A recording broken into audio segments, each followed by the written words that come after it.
Police को report किया, police ने एफआईआर दर्ज कर दी, तो ये दो चीज़ें देखेगी पुलिस। अगर तो एफआईआर दर्ज नहीं करी तो आपने हाई अथॉरिटी को देना है। अगर हाई अथॉरिटी के कहने पे भी दर्ज। अस्सलाम वालेकुम, आज की जो हमारी वीडियो है सीआरपीसी का एक जनरल लेक्चर है। इसके अंदर हम देखेंगे कि सीआरपीसी का सीधा नाम कैसे क्या है, और दूसरी बात हम ये देखेंगे कि इसके अंदर हम एफआईआर कैसे दर्ज करवा सकते हैं स्टेशन के अंदर, और एफआईआर अगर दर्ज ना हो तो हमारे पास रेमेडी क्या है, एफआईआर के बाद क्या होता है और जज कैसे फैसला करता है, उन तमाम चीज़ों को हम इसके अंदर देखेंगे आज के लेक्चर के अंदर।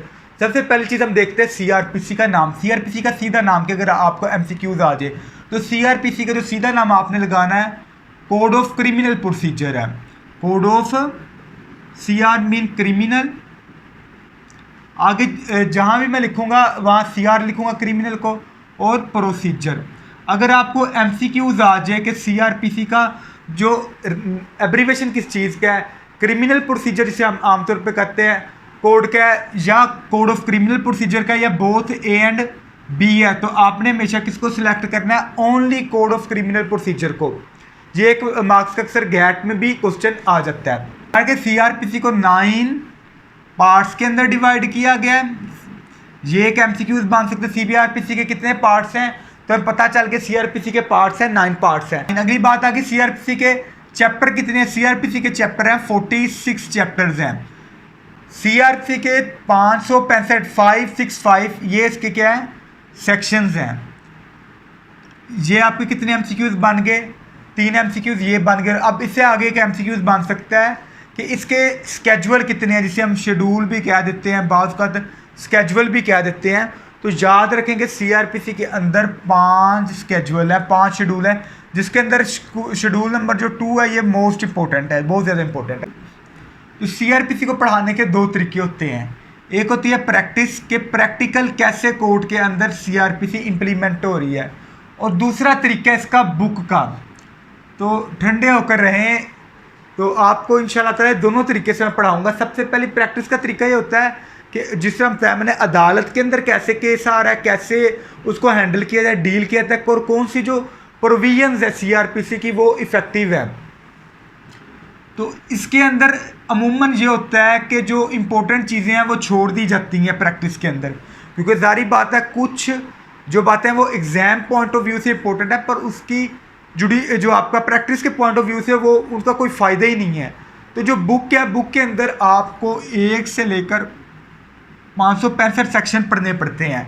ये प्रैक्टिस होती है, ज़रा सिलेक्टिव होती है। जो आज का हमारा लेक्चर है ये पूरी प्रैक्टिस को कवर करेगा। फिर इंशाल्लाह ताला आने वाले लेक्चर्स के अंदर हम बुक वाला सिस्टम स्टार्ट करेंगे। सेक्शन 1 से लेकर 565 सीआरपीसी के सेक्शन देखेंगे। तो हम स्टार्ट करते हैं प्रैक्टिस से। सबसे पहले मैं यहाँ क्वेश्चन रखता हूँ, कानून हरकत में कब आता है। अब किसी पे एफआईआर ऐसे तो नहीं काट जाती, एफआईआर तब कटती है जब उसने कोई जुर्म किया हो। अच्छा, अब जो सबसे पहली फिर चीज़ आपको इधर पता लगे होनी चाहिए कि सबसे पहले क्या होता है, कोई ऑफेंस कमिट होता है। तो मैं कह सकता हूँ सबसे पहले क्या होता है, कोई ऑफेंस कमिट होता है। तो ऑफेंस करते जैसे हम लिख लेते हैं अकरेंस। सबसे पहले क्या होना है, किसी चीज़ ने अक्कर होना है। लाइक हो सकता है किसी ने किसी का मर्डर कर दिया हो, किसी ने चोरी की हो, तो सबसे पहले क्या होना है, कोई ना कोई चीज़ अक्कर होनी है, अकरेंस होनी है। तो उसके बाद दूसरा उसके अंदर प्रोसेस क्या आएगा, अगर तो कोई ऑफेंस कमिट हो जाता है तो आपने क्या करना है, पुलिस को रिपोर्ट करनी होती है। पुलिस को रिपोर्ट किया। अब पुलिस ने उसके बाद क्या करनी होती है, लॉज करनी होती है एफआईआर। लेकिन एफआईआर के लॉज करने से पहले पुलिस ने 2 चीज़ें देखनी होती है। पुलिस ने देखना है आया कि वो जो ऑफेंस है ये कोग्निजेबल है और या ये नॉन कोग्निजेबल है। अच्छा, अब इसमें इस स्टेज पे आके हमें ये फ़र्क समझ लेना चाहिए, कोग्निजेबल ऑफेंस क्या होता है और नॉन कोग्निजेबल ऑफेंस क्या होता है। कोग्निजेबल ऑफेंस वो होता है जिसे हम कहते हैं काबिल दस्त अंदाजी, जिसमें पुलिस बगैर वारंट के गिरफ्तार करती है। वारंट कहते हैं इजाज़त लेने को। इससे मैं ये कह सकता हूँ कि कोग्निजेबल ऑफेंस में आप पुलिस के बाद के तो एसएचओ डायरेक्ट क्या काट सकता है, एफआईआर काट सकता है। नॉन कोग्निजेबल ऑफेंस में पिटी ऑफेंसेस होते हैं, माइनर से ऑफेंस होते हैं। तो इन ऑफेंसेस के अंदर उसको क्या मजिस्ट्रेट की या हायर अथॉरिटी की इजाज़त लेनी पड़ती है। हायर अथॉरिटी वो जो 16 ग्रेड से याद के 16 BPS बेसिक पे स्केल से स्टार्ट हो, जिससे उसे इजाज़त लेनी हो, तो नॉन कोग्निजेबल ऑफेंस में वो क्या लेगा, पहले जो आपका SHO है, स्टेशन ऑफिसर है, वो क्या लेगा, इजाज़त लेगा, परमिशन लेगा। उसके बाद वो क्या क्लोज कर देगा, FIR को लॉन्च करेगा। तो जब पुलिस के पास सबसे पहले आपने रिपोर्ट की तो उसने क्या देखना कि आया कोग्निजेबल है, ये नॉन कोग्निजेबल है। पता कैसे चलेगा कि कोग्निजेबल है या नॉन कोग्निजेबल, तो इसके लिए हमें जाना पड़ेगा CRPC के सेकंड शेड्यूल के अंदर। अभी तक हम पहुंचे हैं FIR की स्टेज तक। तो सबसे पहले हम ये चीज़ देख लेते हैं कि आया जो बातें मैंने ये लिखी हैं क्या ये किताब से बाहर है या किताब के अंदर है। तो आप पुलिस को रिपोर्ट किस सेक्शन के अंडर करते हो, हम करते हैं FIR का, और रिपोर्ट का सेक्शन हो गया 154। कोग्निजेबल ऑफेंस है, इसके बारे में CRPC के सेक्शन 4 सब सेक्शन F में लिखा हुआ है। 4F डिफाइन करता है कोग्निजेबल है कोई offence, non cognisable. Non cognisable की डिफाइन है ये सेक्शन 4 आगे N के अंदर लिखा हुआ है। चलिए ठीक, यहाँ तक हमारी क्लियर हो गया, हमने किताब के साथ मैच कर लिया है। अच्छा, अब इससे पहले कि मैं आगे बताऊँ कि FIR के आगे क्या होता है, इसी स्टेज पे देख लेते हैं कि आपने पुलिस को रिपोर्ट किया, कर रही है FIR दर्ज नहीं कर रही, तो आपके पास फिर क्या रेमेडी है, आप पुलिस की हाई अथॉरिटी को जाएंगे, हाई अथॉरिटी के पास जाएंगे और उन्हें एप्लीकेशन लिखेंगे। अगर हाई अथॉरिटी से भी बात नहीं बनती, वो भी FIR नहीं आपके दिलवाती, तो आप फिर आओगे JOP के पास, जस्टिस ऑफ पीस। JOP से क्या मुराद है, जस्टिस ऑफ पीस। अच्छा, ये किस सेक्शन के अंदर आप आओगे, इसके अंदर ये भी देख लें 22A6, जिसको हमारे बुजुर्ग अक्सर कहते हैं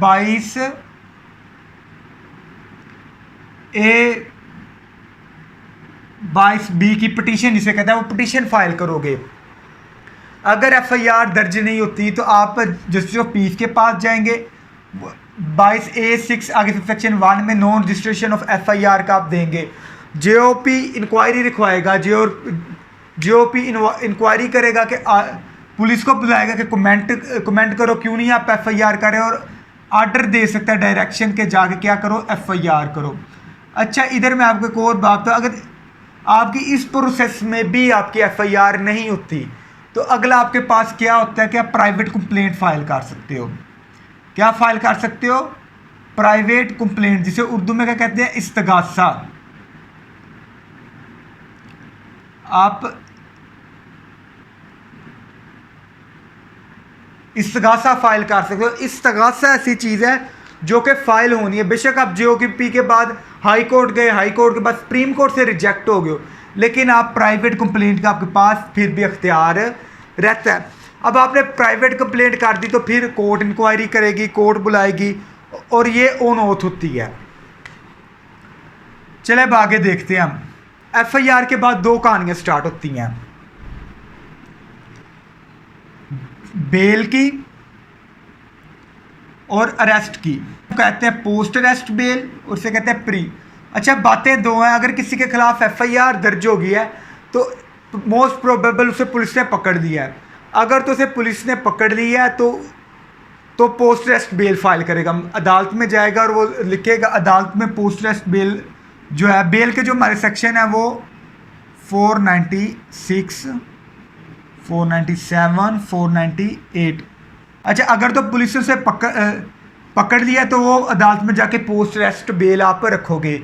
अगर तो उसे नहीं पकड़ा तो प्री अरेस्ट बेल फाइल करोगे। अभी गिरफ्तार नहीं हुआ, FIR दर्ज हो गई, पता चल गया, आप अंडर सेक्शन 496 अदालत में जाएंगे और कहेंगे जनाब आप अगर वकील हैं तो अपने क्लाइंट को क्या लेके देंगे, अपनी प्री अरेस्ट बेल। अगर गिरफ्तार हो गया तो पोस्ट अरेस्ट बेल। अच्छा, प्री अरेस्ट बेल होगी तो बात ख़त्म हो जाएगी। पोस्ट अरेस्ट बेल होगी तो फिर आगे बात चलेगी रिमांड की। अब क्या होगा, पुलिस आएगी, पुलिस क्या कहेगी अदालत में कि मैं रिमांड चाहिए। रिमांड किस ग्राउंड पे मिल सकता है, अगर उसने पूछगछ करनी, कोई इन्वेस्टिगेशन करनी है। रिमांड कितने दिन का होता है, अंडर सेक्शन 167 CRPC रिमांड होता है। अक्सर लोग कहते हैं 14 दिन का, 14 दिन का नहीं है। अगर MCQs आ जाए तो इसे कहते हैं नॉट मोर देन 50 डेज, कि 15 दिन से ज़्यादा का नहीं रिमांड अदालत दे सकती। अदालत अमूमन 3-4 दिन का देती है, फिर जाके रिमांड वक्फे से हो सकता है। अगर तो होगी pre arrest bail remand, remand के बाद अगला जो सीन आएगा वो आ जाता है आपका चलान का। इसके बाद पुलिस क्या सबमिट करवाएगी? पुलिस सबमिट करेगी, चलान सबमिट करेगी। चलान under section 173 CrPC police submit करेगी। अच्छा, चलान के जो कॉलम है याद रखिए 7 कॉलम होते हैं और एफआईआर के 6 कॉलम होते हैं। अब चलान जब पुलिस सबमिट करवा देगी, इसे विद इन 15 डेज़ करवाना होता है। अगर डिले भी हो जाए तो उनकी अपनी रीज़न होती है। चलान के बाद हम अगला प्रोसेस देखते हैं। तो आगे क्या होगा? जब चलान के बाद आगे क्या होगा? चार्ज फ्रेम होगा, फ़र्द जुर्म आयद होना। जगह फ़र्द जुर्म आयद होना तो कोर्ट जैसे चलान ये होता है कि पुलिस ने इन्वेस्टिगेशन की होती है, 15 दिन में आपकी एफआईआर आई होती है। FIR the first information report, उसने कहा होता है कि आया कि आपने कमिट किया या नहीं किया। पुलिस की अपनी इन्वेस्टिगेशन के अंदर इसकी कोई इतनी लीगल हैसियत नहीं होती उसकी अपनी फाइंडिंग्स की। लेकिन चलान में अगर वो कह दे कि आप ही मुजरम वो समझती है, तो फिर आपका जो है कोर्ट है, अदालत क्या करेगी? क्रिमिनल कोर्ट जो आपकी है वो चार्ज फ्रेम करेगी, जो कहता है framing of charge, charge frame करेगी।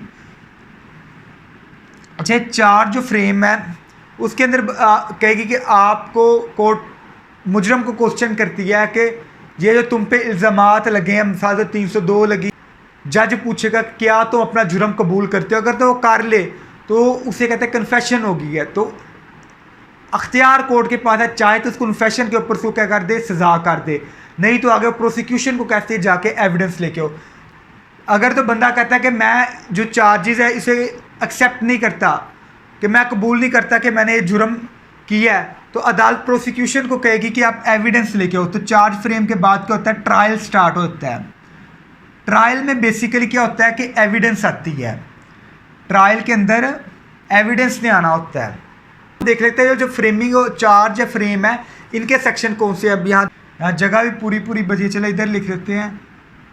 जो प्राइवेट कंप्लेंट है पहले इसको देख लेते हैं। प्राइवेट कंप्लेंट के जो सेक्शन है ना, ये 200 से लेकर 220 तक के जो सेक्शन है प्राइवेट कंप्लेंट को इस्तिगासे को डील करते हैं। उसके बाद चलान को हमने देख लिया, 173 सीआरपीसी डील करता है। बेल वगैरह के हमने देख लिए 496 और जो चार्ज फ्रेम करना है इसको जो सेक्शन डील करते हैं ये 221 से लेकर 240 तक जाते हैं। आगे हमारा ट्रायल आता है। ट्रायल की आगे मज़ीद 3 किस्में हैं। एक ट्रायल है मजिस्टेरियल ट्रायल। ये कौन सा ट्रायल होता है? जिसके अंदर 7 साल 7 ईयर या इससे कम की जो सज़ाएं हैं ये मजिस्टेरियल ट्रायल के अंदर चलती हैं। अगर तो जो सज़ा है वो पिटी ऑफेंसेस है, एक होता है समरी ट्रायल, दूसरा ये पिटी ऑफेंसेस की होती है। तीसरा जो है हमारा कोर्ट ऑफ सेशन का है, जिसके अंदर डेथ सेंटेंस आ सकती है और इसी को हाई कोर्ट भी ले सकता है। जो केसेस हैं ट्रायल अगर कोई एमसीक्यूज आ जाए, क्या हाई कोर्ट भी ट्रायल करवा सकता है? जी कर सकता है। वो कोर्ट ऑफ सेशन का ट्रायल भी हाई कोर्ट कर सकता है। जो मजिस्टेरियल ट्रायल है इसको कौन से सेक्शन डील करते हैं? 241 से लेकर 250A तक। समरी ट्रायल को आपका 251 से लेकर 260 डील करते हैं सेक्शन सीआरपीसी का। और जो कोर्ट ऑफ सेशन का या हाई कोर्ट का जो है याद रखिएगा 260A से लेकर 260N, 260A से लेकर 260N वाले हैं कोर्ट ऑफ सेशन के ट्रायल को करते हैं। ट्रायल में क्या होता है? एविडेंस है नहीं। अच्छा, एविडेंस को 353 से लेकर 365 तक के सेक्शन है ये एविडेंस को डील करते हैं। अब ट्रायल हो गया, एविडेंस आ गई, इसके बाद बंदा या तो होता है कन्विक्ट या तो होता है एक्विट। कन्विक्ट का मतलब होता है सजा हो जाना और एक्विटल का मतलब होता है उसे बरी कर देना अदालत। अच्छा, ये तो हो गया हमारा ट्रायल का। तो इसके बाद आगे आती है जजमेंट। अब जगह नहीं है, मैं जजमेंट को लिखता हूँ जे। तो जजमेंट में क्या होता है, अदालती फैसला होता है उस बंदे के या तो हक में होता है या खिलाफ होता है। तो जजमेंट को जो सेक्शन डील करते हैं वो 366 से लेकर, मेरा ख्याल बोर्ड हमारा काफ़ी छोटा है, 373 तक के जितने सेक्शन है ये डील करते हैं जजमेंट को। अपील वगैरह की उसको अभी हम फिल वक्त रहने तक जगह भी नहीं यहाँ रहेगी। फिर एक बार हम इसे रिकॉल कर लेते हैं। पुलिस को रिपोर्ट किया, पुलिस ने एफआईआर दर्ज कर दी, तो ये दो चीज़ें देखेगी पुलिस। अगर तो एफआईआर दर्ज नहीं करी तो आपने हाई अथॉरिटी को देना है। अगर हाई अथॉरिटी के कहने पे भी दर्ज से पहले प्रैक्टिस में कहता है कोई ना कोई ऑफेंस कमिट होना होता है, किसी ने कत्ल किया हो, डकैती की हो, कुछ किया हो, तो आपने क्या करना है, पुलिस को रिपोर्ट करना है। नहीं करे हाई अथॉरिटी भी आपका साथ दे रही, डीपीओ एसपी वगैरह एसएसपी वगैरह, तो आपने जीओपी के पास जाना, जस्टिस ऑफ पीस के पास जाना। ये कौन होता है, ये सेशन जज ही होता है, ये एडिशनल सेशन जज होता है। तो अंडर सेक्शन 22A6 आगे 1 के अंदर जाना है। जब 22A 22B की पटिशन करनी है, वो आगे डायरेक्शन देगा कि एफआईआर दर्ज करो। अगर तो वो डायरेक्शन दे रहे हो ठीक, अगर फिर भी नहीं एफआईआर हो रही तो आपने प्राइवेट कंप्लेन इस्तगासा दायर कर देना है, जिसके सेक्शन 200 से लेकर 220 तक है। एफआईआर अगर जीओपी डायरेक्शन देता है कि एफआईआर दर्ज करो तो पुलिस कर देगी, एफआईआर दर्ज कर देगी। अच्छा, अगली बात हम देख रहे थे कि अगर तो वो पुलिस के पास रिपोर्ट गई और पुलिस ने जब रिपोर्ट देखनी है तो दो चीज़ें देखनी है, आया ऑफेंस कोग्निजेबल है या नॉन कोग्निजेबल है। अगर कोग्निजेबल है तो पुलिस मौके पे ही एफआईआर दर्ज कर देगी, जिसको हमारा सीआरपीसी का सेक्शन 4F डील करता है। कोग्निजेबल ऑफेंस है, एफआईआर हो गया, एफआईआर के फ़ौरन बाद बंदे को क्या कर लेगी, गिरफ्तार कर लेगी। अगर तो गिरफ्तार कर लिया तो पोस्ट अरेस्ट बेल आप अदालत में रखोगे, अगर तो गिरफ्तार नहीं किया तो प्री अरेस्ट बेल रखोगे। अच्छा, बेल रखने के अगर तो प्री अरेस्ट बेल कंफर्म हो जाती है तो आपको मुचलके जमा करवाने पड़ते हैं, जिसे कहते हैं बेल बाउंस। अगर तो पोस्ट बेल खारिज हो जाती है या पोस्ट अरेस्ट बेल भी खारिज हो जाती है तो पुलिस क्या करेगी, रिमांड ले लेगी आपका। रिमांड के बाद क्या होगा कि पुलिस रिमांड लेगी 15 दिन के अंदर अंदर। मैं लिखा था नोट, जो 15 दिन के अंदर वो चालान सबमिट करेगी अंडर सेक्शन 173। चालान के अंदर बताएगी कि आप मुजरम हो या नहीं। इसकी बहरहाल अदालत में कोई हैसियत नहीं होती, लेकिन फिर भी उसकी ऊपर अदालत क्या करेगी, चार्ज फ्रेम करेगी। चार्ज फ्रेम करेगी, चार्ज का हमने देख लिया 221 से लेकर 240 तक है। जो रिमांड होता है 15 दिन से ज़्यादा अदालत नहीं दे सकती, सेक्शन कौन सा है 167। चार्ज फ्रेम करने के बाद आपका ट्रायल चलेगा। ट्रायल के अंदर क्या होता है, आप एविडेंस आएगी, सबूत आएगी, गवाही आएगी। तो गवाही के अंदर या तो मुलजम को कन्विक्ट किया जाएगा या एक्विक्ट किया जाएगा। अगर तो कन्विक्ट कर दिया तो भी जजमेंट है, एक्विट कर दिया तो भी जजमेंट है। तो एविडेंस किस तरह लेके आनी है, वो 353 से लेकर 365 तक के सेक्शन डील करते हैं। जजमेंट को 366 366 से 373 के डील करते हैं। ट्रायल की हमने देखी 3 किस्म, मजिस्ट्रियल ट्रायल, समरी ट्रायल और कोर्ट ऑफ सेशन का ट्रायल है। मजिस्ट्रियल ट्रायल 241 से लेकर 250A को डील करता है इसे। समरी ट्रायल को 251 से लेकर 260 डील करता है, और कोर्ट ऑफ सेशन यानी हाई कोर्ट के ट्रायल को 260A से लेकर 260N डील करता है। ये था हमारा आज का लेक्चर सीआरपीसी। अगर आपको कोई क्वेश्चन करना हो तो आप क्वेश्चन पूछ सकते हैं।